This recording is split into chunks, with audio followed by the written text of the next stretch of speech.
Una nueva alerta pone la atención sobre el sistema penitenciario en nuestro país, luego del fallecimiento esta misma semana de 2 presos preventivos que por problemas de salud y por falta de acceso a servicios de salud de forma oportuna, sencillamente fallecieron mientras se encontraban en la custodia de las autoridades en distintos centros penitenciarios. Olinda Payano investiga el tema y nos cuenta.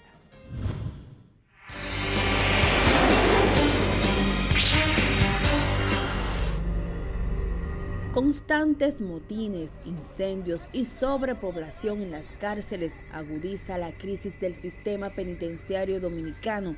Alrededor de 23,000 privados de libertad están cumpliendo prisión preventiva, una cifra considerada como alarmante.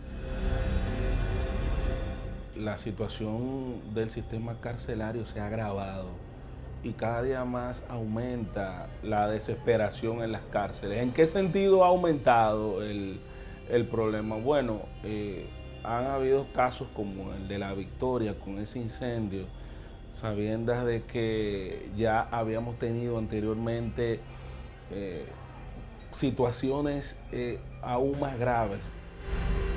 La sobrepoblación también genera que se compliquen las atenciones médicas a los reclusos. El sistema carcelario debe brindar una mayor respuesta a la República Dominicana. Insistimos en la descongestión de las cárceles.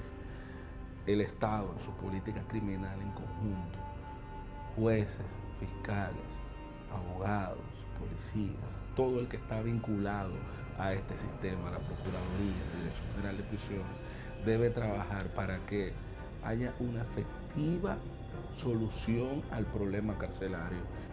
Recientemente había sido detenido el doctor Juan Tomás Gibre Miller, de 79 años, en Puerto Plata, quien era un reconocido activista que promovía el uso de cannabis para fines medicinales. La lucha de nuestro amigo Juan Tomás Gibre Miller iba en ese sentido, en un sentido sentimental, pero también en un sentido lógico con respecto a que ciertamente muchas personas utilizan ese tipo de droga. La cocaína realmente en sí está presente en casi todos los medicamentos. Al médico le habían dictado 3 meses como medida de coerción por violar la ley 50-88 sobre drogas y sustancias controladas. Alegadamente tenía 47 plantas de marihuana en su vivienda.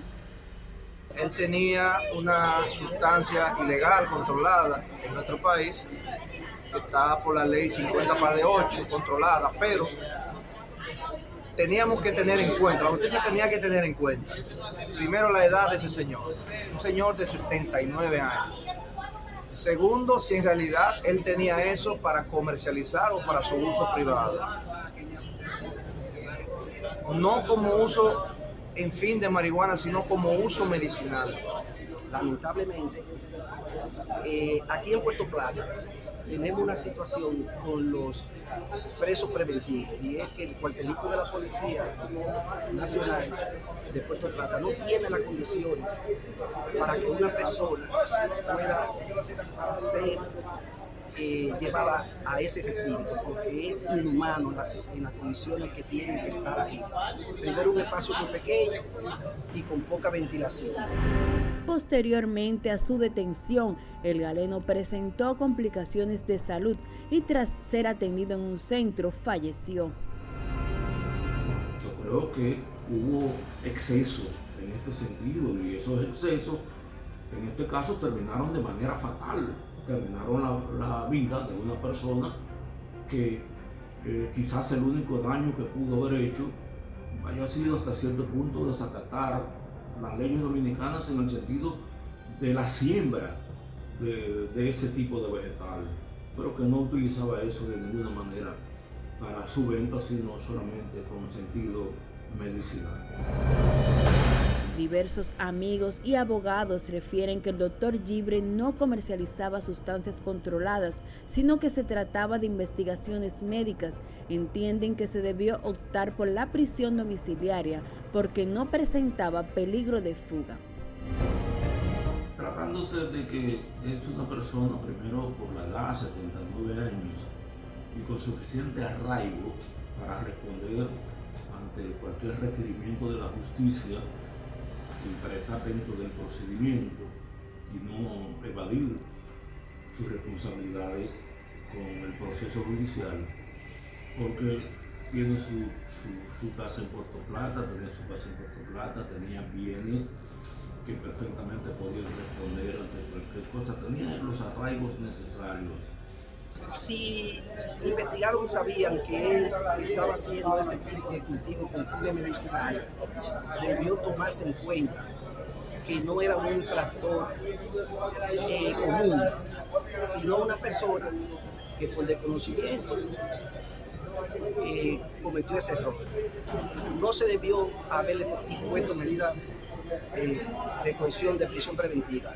Debieron haberle impuesto prisión domiciliaria. Si él se decía que estaba enfermo, ¿por qué tenerlo ahí?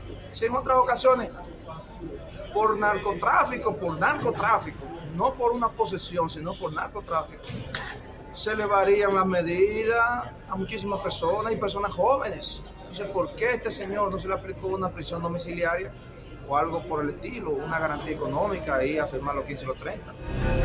Elin Sepúlveda, abogado y experto del sistema carcelario del país, explica que el arresto de Juan Tomás Gibre ocurrió poco después de que había sometido un recurso de amparo para que se despenalizara la marihuana para tratamientos médicos. Sí, en el caso específico del señor Gibre, lo que más nos sorprende es que anteriormente él había hecho un recurso de amparo y había instanciado a las autoridades judiciales el tema de la modificación de la ley 5088 en lo relativo a la marihuana, específicamente en ese tema. Y días después, repentinamente, resulta un apresamiento a este señor. Otro caso lamentable fue la muerte del joven Yarit Farro Arubeño, quien se encontraba en el Centro de Corrección y Rehabilitación Najayo San Cristóbal, según una carta de su hermana Jocelyn Farro, dirigida al defensor del pueblo. El fallecimiento de su pariente se debió a la falta de atención médica por una infección. La hermana expresa que hubo falta de humanidad de las autoridades de la cárcel a la demanda de Yarit de que se llevara con un facultativo de la salud y que al momento de ser atendido le agravaron la condición por la lesión que le causaron y que no fue tratada con antibióticos.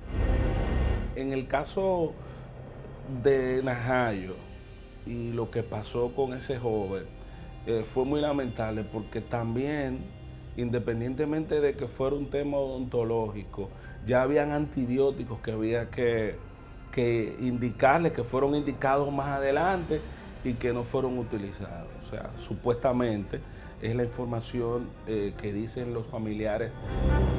Entienden que los centros de salud se encuentran distantes de los penales. Y esto pasó en Puerto Plata y también pasó en Najayo. Pasa lo mismo en La Victoria también, donde el traslado de la cárcel al centro de salud es sumamente lejos y toma hasta 1 hora 40 minutos para llegar al lugar. Ambas muertes han causado consternación porque entienden no se brindó la asistencia médica oportuna. Aquí lamentablemente a quien se debe tocar con el asunto de la droga no se toca, porque esa conexión de ese señor Gibre, de una familia muy honorable de esta provincia, no era para comercializar, esa era para asuntos quizás de salud comercial, como muchas veces la gente usa esa hierba como para salud.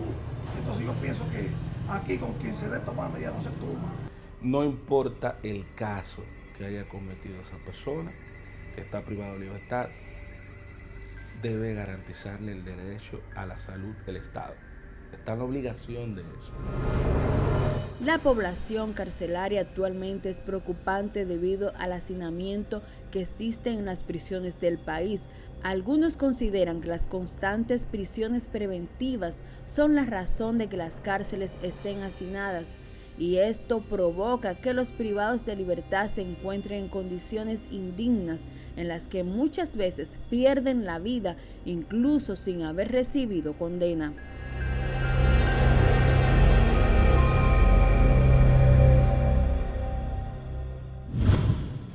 Totalmente injustificable lo que está sucediendo y qué lamentable que tengamos dos casos de este tipo cuando el Estado, a través de los distintos centros penitenciarios, tiene la obligación de proveer servicios de salud a los privados de libertad cuando así lo necesiten. Y esto es particularmente importante en el caso de los presos preventivos, quienes ni siquiera todavía tienen una condena en justicia. Ojalá que esta investigación se lleve hasta las últimas consecuencias y sobre todo que se haga algún tipo de transformación en un sistema penitenciario que sigue dando una serie de señales extremadamente preocupantes.